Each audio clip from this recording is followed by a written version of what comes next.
Have you ever wondered how to analyze candlestick patterns in stock trading? Well, ponder no more. Today we'll delve into the intricate world of candlestick patterns and elucidate how these seemingly simple graphical representations can unlock a treasure trove of information about market trends. First, let's demystify what a candlestick is.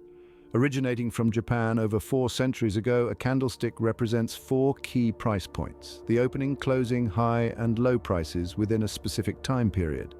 The body of the candlestick contains the opening and closing prices, while the lines or wicks extending from the body signify the high and low prices. If the closing price is higher than the opening price, the body is often filled in or colored, indicating a bullish trend. Conversely, when the opening price is higher than the closing price, the body is usually empty or a different color, indicating a bearish trend. Now onto the patterns. Candlestick patterns range from single candle formations to formations made up of more than 5 candles. They're the Morse code of the stock trading world, revealing potential market reversals and continuations. A fundamental pattern to understand is the doji. This occurs when a stock's opening and closing prices are virtually the same. A doji suggests that the buying and selling pressures are equal, indicating uncertainty in the market. Another essential pattern is the hammer. This bullish signal occurs during a downtrend where the stock dips during the day but rallies to close near the opening price. It's as if the market is hammering out a bottom, hence the name. So how do you analyze these patterns?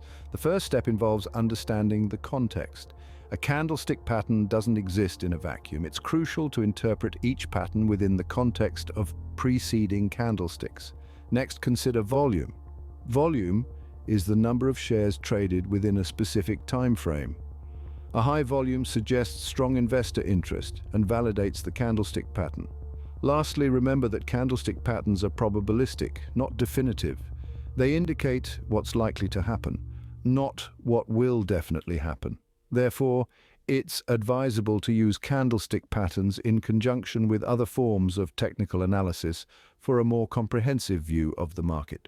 In conclusion, analyzing candlestick patterns involves understanding the different patterns, interpreting them within their context, considering the trading volume, and using them alongside other technical analysis tools. It's a fascinating and valuable skill that can uncover hidden insights into the stock market's direction and momentum. So the next time you see a doji or a hammer, remember it's not just a shape, it's a coded message from the market waiting for you to decipher.